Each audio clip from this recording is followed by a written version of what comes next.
السلام عليكم ورحمة الله وبركاته.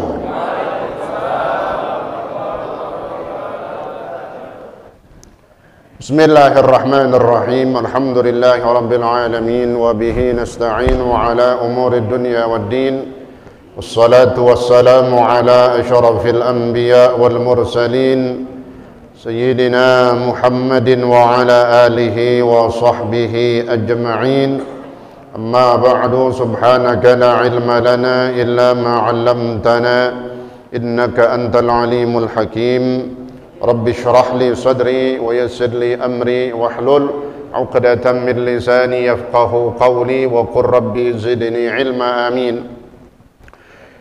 Yang saya hormati segenap pengurus Masjid Jami' Al-Hikmah, Ketua Masjid Jami' Al-Hikmah Bapak Ustaz Qamaruddin, Al-Ustaz Agus dan yang lainnya, juga yang saya hormati para asatidah. Alhamdulillah banyak hadir bersama kita, di antaranya Ustaz Ki Imam Wahyuddin, Ustaz Ki Haji Hamzah Ahmad, Ustaz Ki Haji Nur Ali, Ustaz Ki Haji Mastura Salim, Ustaz Ramdhani, Ustaz Zayadin, Ustaz Haji Muhammad Hashim, Ustaz Khamsin, Ustaz Muhammad Nur Syatiri, dan para asatidah yang lain. Juga yang saya hormati para orang tua kita, para sesepuh serta para tokoh masyarakat, di antaranya Bapak Haji Hasib, Bapak Haji Sutarman, Bapak Haji Yusuf Asmawi, dan banyak para orang tua kita yang lain yang mohon maaf tidak saya sebutkan namanya satu persatu. Juga yang saya hormati para hujjaj hadirin, bapak-bapak sekalian seluruhnya yang insyaallah dimuliakan Allah Subhanahu wa taala. Alhamdulillah wa syukrulillah, pada pagi hari ini atas izin Allah kembali kita melangkahkan kaki kita. Mohon maaf, Ketua Kuliah Subuh Ahad Bapak Ustaz Haji Madani bin Haji Madali, Bapak Ustaz Haji Sa'alih, Bapak Ustaz Mursyidin. Alhamdulillah pagi ini kita sudah berada di 17 hari yang ke-17 di bulan Rajab. Mudah-mudahan istighfar yang terus kita baca dan yang sudah kita baca dari permintaan dan permohonan ampun kita kepada Allah Subhanahu wa taala diterima oleh Allah Subhanahu wa taala. Seluruh dosa-dosa kita diampuni oleh Allah Subhanahu wa taala, dan juga taubat-taubat kita terus sampai kita meninggal dunia, kita senantiasa kembali dan bertaubat kepada Allah Subhanahu wa taala. Mudah-mudahan semua taubat kita diterima oleh Allah Subhanahu wa taala. Amin ya rabbal alamin. Dan kita yakin itu semuanya diampuni dan taubat kita diterima oleh Allah Subhanahu wa taala. Amin ya rabbal alamin. Hadirin yang dimuliakan Allah Subhanahu wa taala, salah satu kemuliaan daripada bulan Rajab, dan bulan Rajab dia mulia karena di dalamnya ada peristiwa yang terjadi pada diri Rasulullah sallallahu alaihi wasallam, yaitu peristiwa mukjizat yang terbesar bagi Rasulullah sallallahu alaihi wasallam. Itulah mukjizat Al-Isra wal Mi'raj. 10 hari menjelang daripada menyambut peristiwa Al-Isra wal Mi'raj, maka penting kita mengenal dan mengetahui, juga mengambil hikmah yang terkandung banyak di dalamnya, sehingga disebutkan oleh ulama bahwa peristiwa Al-Isra wal Mi'raj ini bukan peristiwa biasa, bukan kejadian perjalanan jalan-jalan biasa, tapi dua mukjizat yang terbesar bagi Rasulullah sallallahu alaihi wasallam setelah Al-Qur'anul Karim. Bahkan Rasulullah sallallahu alaihi wasallam ketika ditanya oleh sahabat, "Ya Rasulullah, ayyu lailatin afdalu indak. Ya Rasul, malam apa yang paling istimewa bagi engkau? Nabi ditanya, malam apa yang paling istimewa bagi beliau sallallahu alaihi wasallam. Sebab malam ada istimewa bagi Rasul, ada malam istimewa bagi umatnya kita. Adapun malam-malam istimewa bagi kita umatnya Rasulullah sallallahu alaihi wasallam adalah itu yang disebut dengan malam-malam mustajab. Yang diantaranya kata Nabi ada 5 malam dalam setiap tahunnya. Malam pertama di bulan Rajab, malam nisfu Sya'ban, nanti di bulan Sya'ban ada malam nisfu Sya'ban. Ada setiap pekannya malam Jumat, kemudian malam Idul Fitri dan malam Idul Adha. Itu malam-malam mulia bagi umat Rasulullah sallallahu alaihi wasallam, sehingga kita dianjurkan memanfaatkan dan mengambil sebanyak-banyaknya dengan kebaikan dan ibadah kita. Adapun malam bagi Nabi, ketika Nabi ditanya, ya Rasulullah, malam apa yang paling istimewa bagi engkau? Rasulullah sallallahu alaihi wasallam menjawab, Lailatun usriya bi. Itulah malam ketika aku di Isra dan Mi'rajkan oleh Allah Subhanahu wa taala. Subhanallah. Itu malam yang paling istimewa bagi Rasulullah sallallahu alaihi wasallam.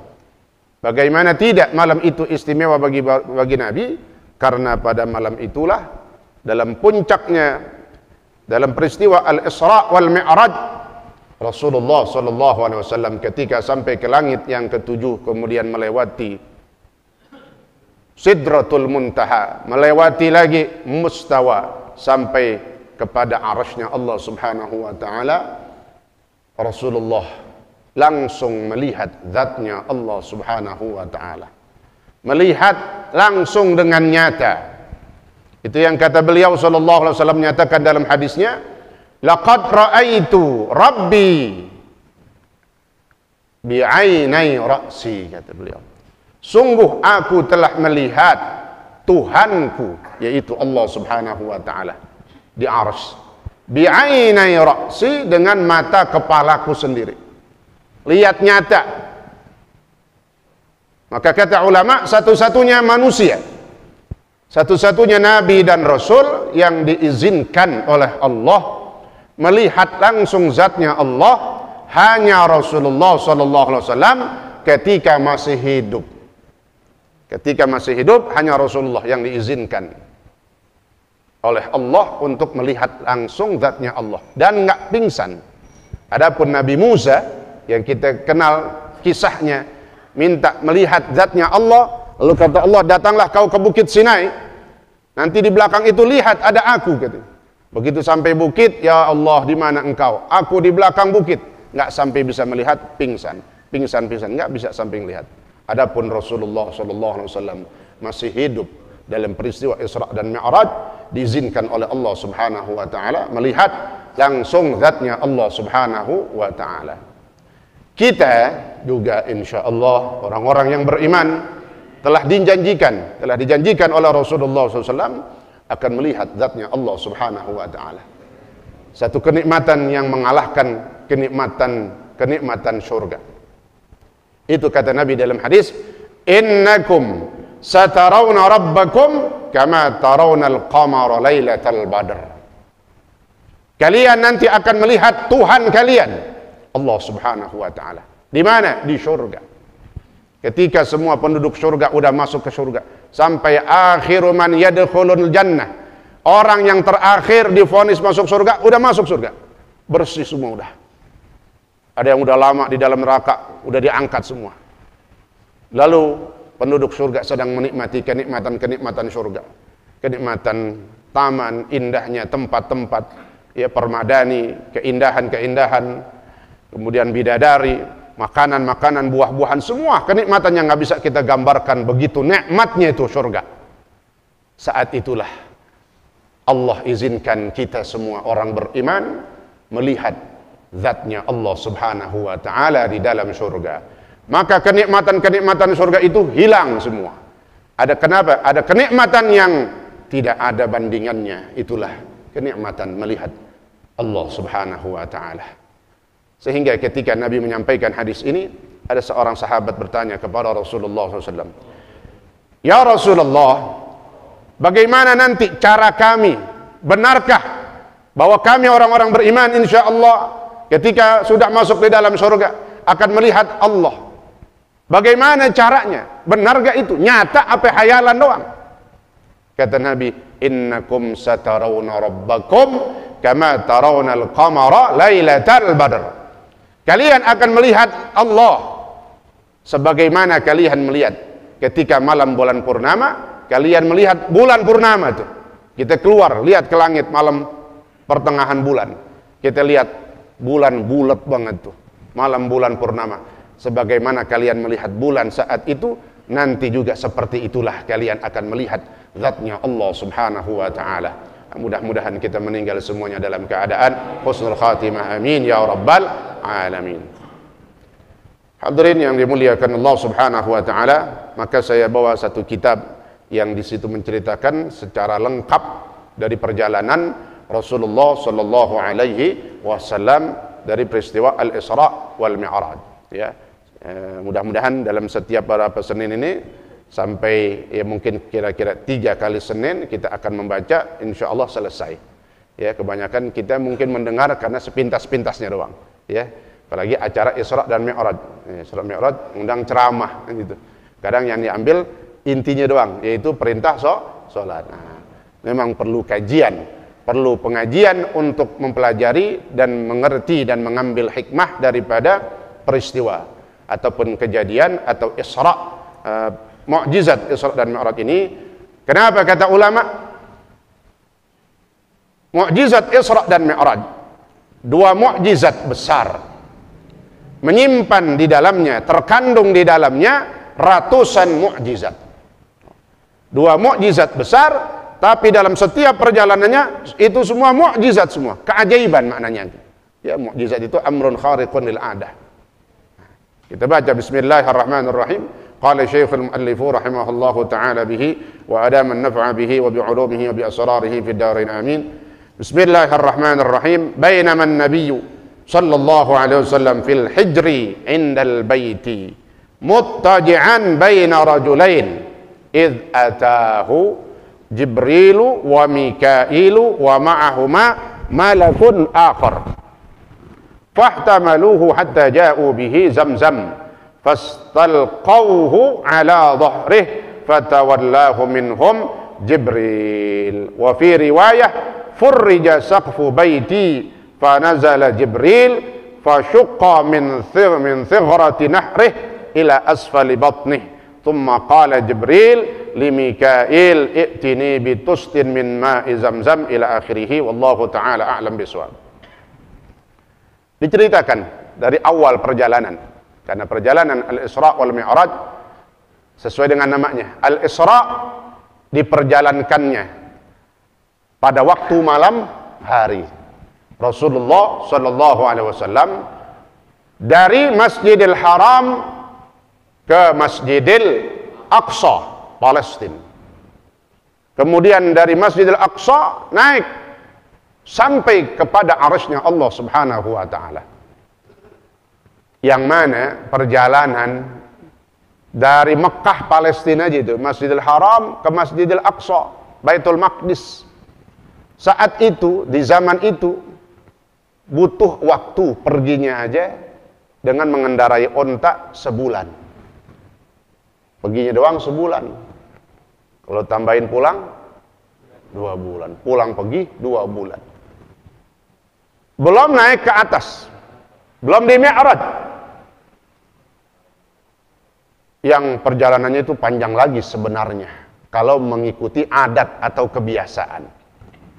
Tapi perjalanan atau peristiwa Isra dan Mi'raj hanya terjadi dalam waktu yang singkat.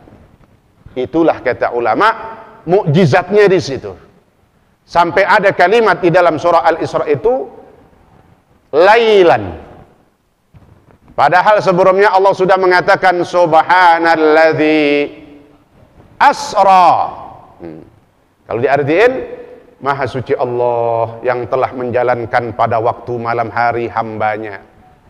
Kan cukup semestinya kalau pemahaman Isra Mi'raj itu terjadinya semalam suntuk. Cukup pakai asra, karena artinya kan dijalankan pada waktu malam hari. Tapi kenapa ada kalimat lailan? Disitulah kata ulama, hikmatu tankirihi al-isyarah ila qillati muddatih, katanya.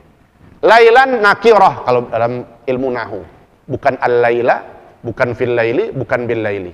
Apa maknanya itu kalau lailan? Ay juz'un qalilun minal lail, waktu yang sebentar dari bagian malam. Juz'un qalil, sangat sedikit, sebentar banget. Nah, di antaranya Al-Imam Ad-Dahrawi mengatakan dalam kitab sirahnya bahwa ulama yuqaddir qadral Isra wal Mi'raj bi thuluthi sa'ah, katanya. Ulama sirah mengkadarkan, mengkira-kirakan kejadian peristiwa Isra dan Mi'raj itu hanya selesai dalam waktu 20 menit, sepertiga jam. 20 menit, subhanallah. Bukan sepertiga malam terakhir, sepertiga hampir 3 jam. Memang meskipun ada yang mengatakan seperti itu juga dari ulama. Tapi kata Imam Dahrawi, cuma dalam waktu 20 menit. Sedangkan pulang perginya aja berapa bulan tadi itu semestinya? 2 bulan. Tapi rupanya Al-Imam Subki dalam kitab Hasyiatus Shawi, Al-Imam Shawi yang menghasyiakan tafsir Jalalain, menyebutkan pendapat Imam Subki, katanya. Kata Imam Subki apa? Fi lahzatin, lebih cepat dari 20 menit, kata beliau. Dalam waktu sekejap, subhanallah. Ini kita berbicara kekuasaan Allah. Maka tidak bisa peristiwa Al-Isra wal Mi'raj dimasukkan terdahulu dengan akal. Yang pertama harus pakai iman. Begitu iman dah mantap, nancep, langsung beriman, percaya, maka akal akan menerima. Begitu. Yang pertama iman, lalu akal akan mengikuti iman kita. Nih, hanya terjadi dalam waktu sekejap. Wallahu ta'ala a'lam itu. Nah, bagaimana perjalanannya? Dimulai, katanya. Bainaman Nabi sallallahu alaihi wasallam fil hajj. Ketika Nabi berada di samping Hijr Ismail. Tahu Pak ya? Hijr Ismail. Kalau di Ka'bah ada yang kayak setengah lingkaran gitu. Nah, itu Hijr Ismail. Nabi sedang tiduran. Tidur. Bahasanya gitu dah, ya. Tapi kalau tidurnya Nabi beda sama tidurnya kita. Ya, kalau kita tidur, dompet kita diacak-acak sama bini, kita nggak tahu itu, bolak-balik, wah, pules, ya, tempo-tempo ngeroknya kenceng banget. Tapi kalau Rasulullah atau para anbiya, apalagi Rasulullah, tidurnya tidak seperti itu. Itu yang kata Nabi, tanamu a'yununa wala yanamu qulubuna. Mata kami meram, tapi hati kami senantiasa melek. Karena Nabi dan Rasul ini akan siap kapan saja didatangi oleh malaikat Jibril untuk diberikan dan disampaikan wahyu. Apa jadinya kalau Jibril turun bawa wahyu? Ini Nabi lagi ngorok. Nah, maka kata Rasulullah, kami nahnu al-anbiya, para nabi merem doang matanya, tapi hatinya melek, apalagi Rasulullah sallallahu alaihi wasallam. Saat itu katanya Nabi sedang tidur-tiduran ditemani oleh 2 sahabat yang bernama Sayyidina Hamzah, pamannya beliau, paman Nabi yang bernama Sayyidina Hamzah bin Abdul Muttalib, wa bnu ammih, dan anak daripada pamannya. Jadi misanannya, sepupunya Rasulullah, yaitu saudara daripada Sayyidina Ali bin Abi Thalib, Ja'far bin Abi Thalib. Sayyidina Hamzah sama Sayyidina Ja'far bin Abi Thalib lagi nemenin Nabi. Sambil dimakan nggak apa-apa Pak, sambilan tuh, ya. Kan enak dengerin cerita sambil makan. Masuk gak? Iya. Masukin aja tuh risol apaan campur ya. Tiba-tiba id atahu Jibril. Jadi nih Jibril mau datang kagak WA dulu. Gitu aja. Bila kata ada grupnya zaman sekarang ya nggak pakai WA dulu. Mananya apa katanya? Kenapa saya ngomong gitu? Beda dengan permintaan Nabi Musa untuk bertemu dengan Allah, perjanjian. Tapi Rasulullah nggak pakai dijanjiin. Kenapa? Ini satu hal yang luar biasa. Karena kejadiannya akan istimewa. Gitu. Nggak disangka, bahasa kan gitu. Kalau sesuatu itu kan yang mujizat nggak disangke-sangke. Ya kayak Nabi Musa punya tongkat, dia nggak tahu tuh tongkat bisa berubah jadi ular raksasa. Nah, kan nggak disangka. Perjalanannya pun nggak disangka. Tiba-tiba datang malaikat Jibril, Mikail dan satu malaikat yang tidak disebutkan namanya, wallahu a'lam. Kemudian apa? Dibawalah Rasulullah sallallahu alaihi wasallam ke samping sumur Zam-Zam. Ka'bah nggak lama, nggak jauh dari situ, itu sumur Zam-Zam yang aslinya dulu. Ya. Karena dulu katanya Ka'bah itu ya Zam-Zam di sekitar Mataf. Tempat tawaf itu dasarnya di situ. Tempat kita tawaf itu ya dasarnya sumur Zam-Zam itu. Ya, tapi sekarang karena udah ya semuanya digunakan untuk tempat tawaf dan dialihkan dengan pipa-pipa ya untuk disebarkan ya.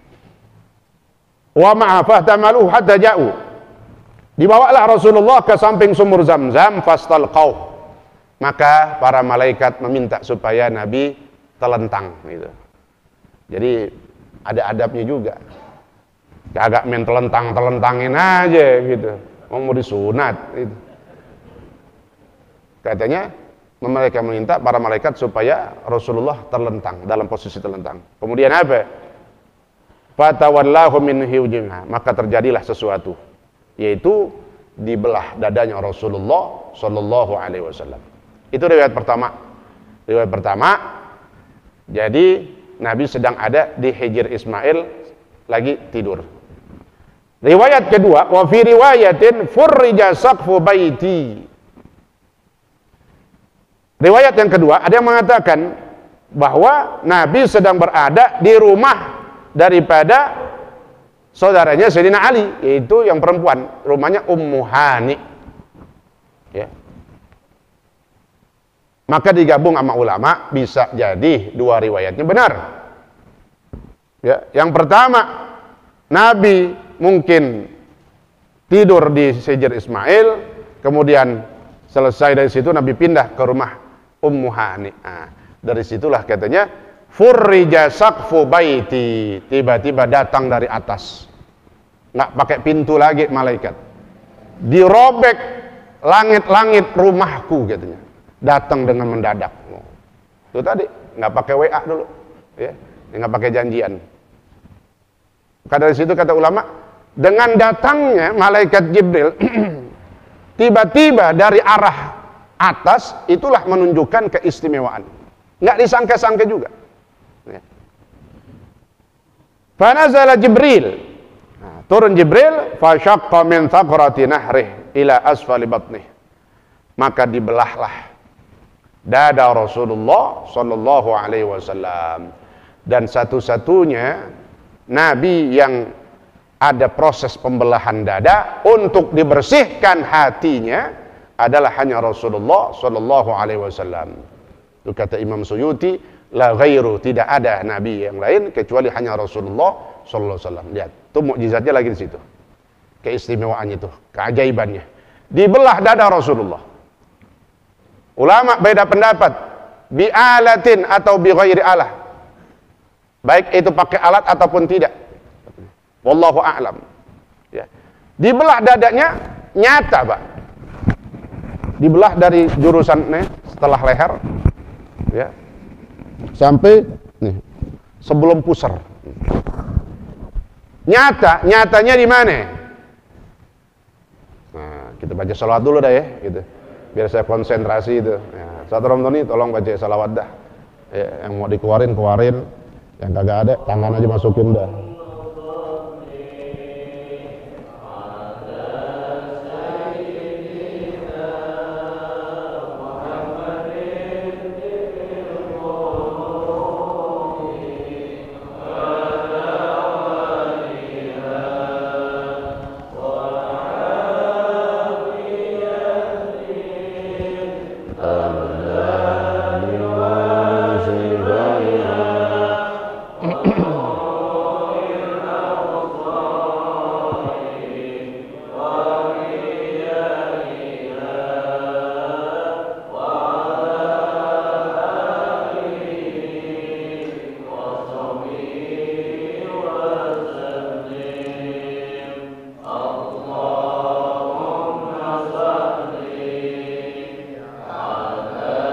سيدنا محمد طب القلوب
Adapun Rasulullah SAW dibelah dadanya untuk dibersihkan hatinya, mengalami selama hidupnya ada 5 kali.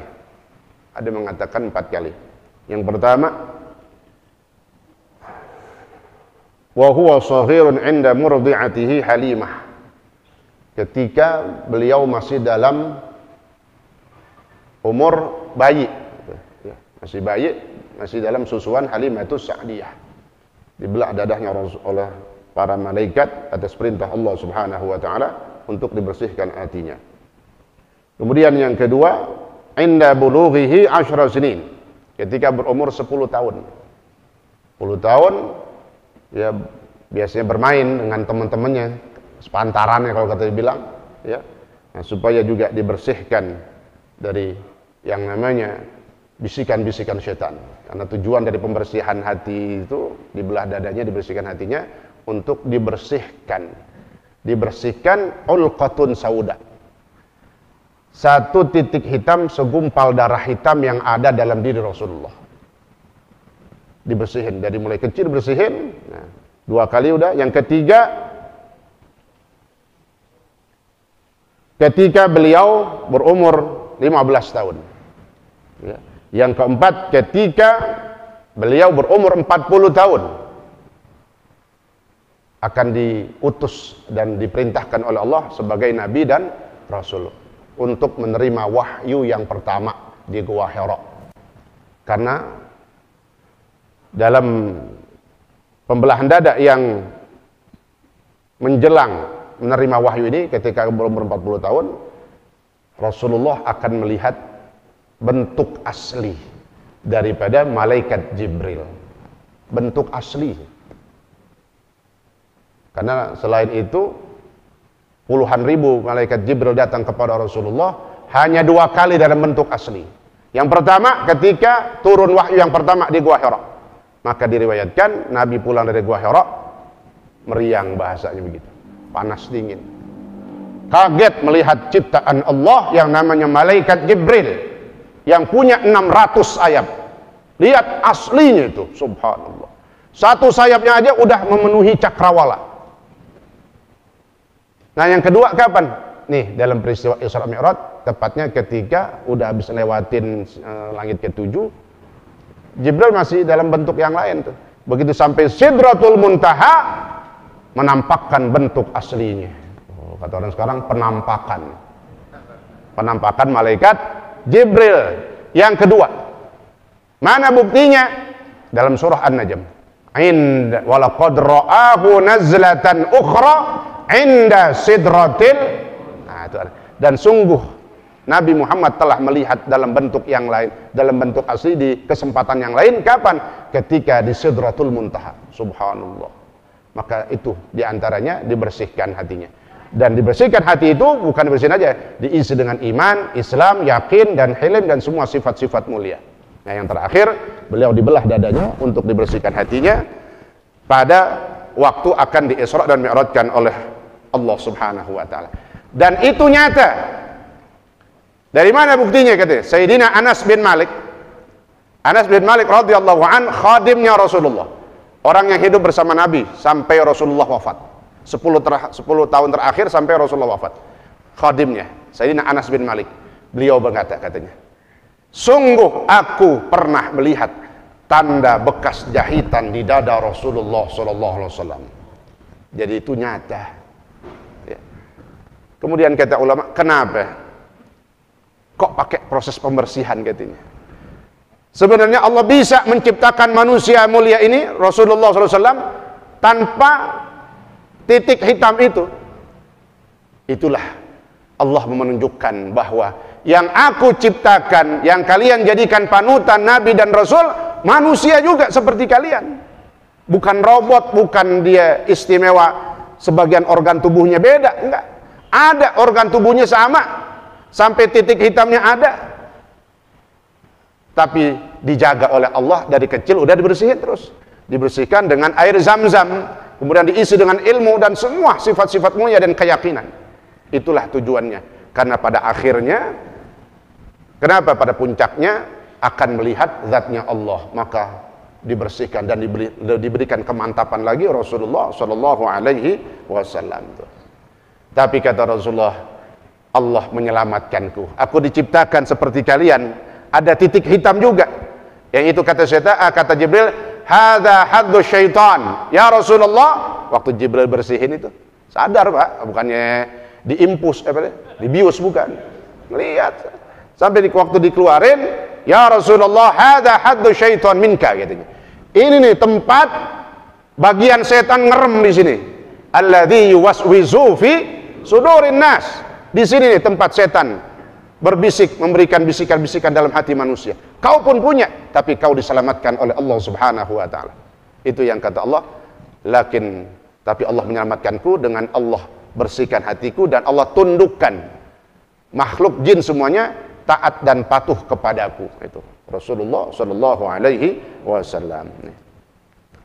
Kemudian ila asfal batni, thumma qala Jibril. Nah, begitu dibelah dadanya, kata Jibril berdua nih sama Mikail, wahai Mikail, ambilin air. Air apa? Seember air dari Zam-Zam, tapi embernya bukan yang ceban 3, maluk-maluin. Min zahabin, dari emas. Subhanallah. Ya. Ada gak ember dari emas? Ya, ada. Dicat doang adanya. Cat gold, ya. Itu pagar emas tuh, Kak. Ya, maka Masjid Al-Hikmah terkenal masjid pagar emas. Orang gubah emas, ya. Ini pagar catnya doang gitu, ya. Air Zam-Zam. Maka dari situ katanya, itulah air Zam-Zam menunjukkan air yang paling mulia setelah air yang keluar dari jemarinya Rasulullah sallallahu alaihi wasallam. Itu air Zam-Zam paling mulia setelah air yang keluar dari jemarinya Rasulullah. Ini juga katanya Rasulullah punya mukjizat, Allah kasih mukjizat keluar air dari jemarinya, sering itu. Waktu sahabat lagi pada keausan, waktu sahabat mau berwudu nggak ada air, ambil ember kata Rasulullah, dipegang mancar aja itu, subhanallah. Tapi bedanya apa? Dengan mukjizat Nabi Musa. Nabi Musa tongkatnya bisa mancarin air juga, tapi bukan dari tongkatnya langsung, dari batu, 12 batu yang diketokin. Itu kata Allah, keluarlah, memancarlah air dari 12 batu. Tapi Rasulullah memancar langsung dari jemarinya Rasulullah SAW. Itu yang menunjukkan perbedaan kemuliaan Rasulullah SAW. Allahumma salli wa sallim wa barik alaih. Maka kata ulama, air Zam-Zam air yang paling afdal setelah air yang keluar dari jemarinya Rasulullah SAW. Fal Kautsar, sampai air telaga Kautsar pun kalah. Telaga Kautsar yang di dalam surga kalah dengan air Zam-Zam. Kok bisa gitu? Kenapa? Karena air Zam-Zam asalnya itu bukan kepakan dari kaki Nabi Ismail yang saat itu masih bayi, tapi dari kepakan sayapnya malaikat Jibril yang langsung mengalir dari surganya Allah Subhanahu wa ta'ala. Jadi sebenarnya kembalinya ke surga juga, mengalahkan telaga Kautsar. Tuh, ya. Jadi kepakan sayap dari malaikat Jibril. Secara zahirnya waktu Nabi Ismail menangis, nah di ngulun dah tuh, nangis-nangis, dari kakinya keluar dah tuh mata air Zam-Zam, luber, karena nggak ada tempatnya, belum dibikin lubang, luber, maka dikumpulin sama Siti Sarah, Zamzami, maka jadilah air Zam-Zam. Tuh, subhanallah, Siti Hajar, ya. Nih, fastakhraja, kama adhara qalbah wa usyarri sadrah ila akhirih, wallahu ta'ala a'lam bissawab. Insyaallah ya, nyicil pelan-pelan dikit-dikit, karena setiap perjalanannya ada hikmah. Dari pembelahan dada Rasulullah sampai air yang mulia, dari itu air Zam-Zam. Maka kata Nabi, kita berbahagia air Zam-Zam ya ada di hadapan kita kalau kita sedang berziarah ke Baitullah, baik umrah ataupun haji. Maka kata Nabi, ingatin ketika minum air Zam-Zam, ma'u Zam-Zam lima syuribalah. Air Zam-Zam menjadi obat apapun tergantung niat kita. Penyakit zahir luar, penyakit batin niatin. Yang kedua katanya minum air Zam-Zam, minumlah sebanyak-banyaknya. Tapi kalau datang ke rumah orang umroh jangan pakai nambah. Kata Ustadz banyak, lu beli aja dicondet sendiri. Habis gue kata gitu. Kalau di sono, di Mekah, ya di Madinah, itu kan dream tuh. Minum jangan berhenti-berhenti. Udah minum kemarin, udah minum tadi pagi, minum terus. Kenapa? Perbedaan orang mukmin sama orang munafik dari segi cara minum air Zam-Zam apa? Orang beriman minum hampir enak, tahu bahasanya, embung bahasanya, banyakin. Kenapa? Obat di dalamnya. Biar kata air tapi bukan air biasa dia. Jangan samain ke air keran kita ya. Tapi orang munafik minum air Zam-Zam geli, tahu geli dikit, begini rasanya, banyak komplain, munafik tuh namanya. Menyanyi ngomongin lu munafik, lu jangan berantem di sana aja, cirinya doang. Makanya kita ambil, insya Allah kita orang beriman. Kalau nanti kita berkesempatan, insya Allah mudah-mudahan dibuka kembali haji dan umrah, ingat itu pesan Rasulullah, air Zam-Zam kita banyakin sebagai obat kita, insya Allah. Karena air itulah yang digunakan untuk membersihkan hatinya Rasulullah SAW. Al-Fatihah. A'udzu billahi minasyaitonir rajim. Bismillahirrahmanirrahim. Alhamdulillahirabbil alamin. Arrahmanir rahim. Maliki yaumiddin. Iyyaka na'budu wa iyyaka nasta'in. Ihdinas siratal mustaqim, siratal ladzina an'amta 'alaihim ghairil maghdubi 'alaihim waladdallin. Amin. Bismillahirrahmanirrahim. Alhamdulillahirabbil alamin. Allahumma shalli wa sallim wa barik 'ala sayyidina Muhammad wa 'ala ali sayyidina Muhammad. اللهم ربنا انفعنا بما علمتنا وعلمنا ما ينفعنا وزدنا علما والحمد لله على كل حال برحمتك يا ارحم الراحمين. اللهم اغننا بالعلم وزينا بالحلم واكرمنا بالتقوى وجملنا بالعافيه برحمتك يا ارحم الراحمين. اللهم بارك لنا في رجب وشعبان وبلغنا رمضان. اللهم بارك لنا في رجب وشعبان وبلغنا رمضان. اللهم بارك لنا في رجب وشعبان وبلغنا رمضان وعنا فيه على الصيام والقيام برحمتك يا ارحم الراحمين. صلى الله على سيدنا محمد وعلى اله وصحبه وسلم. الحمد لله رب العالمين. والسلام عليكم ورحمة الله وبركاته.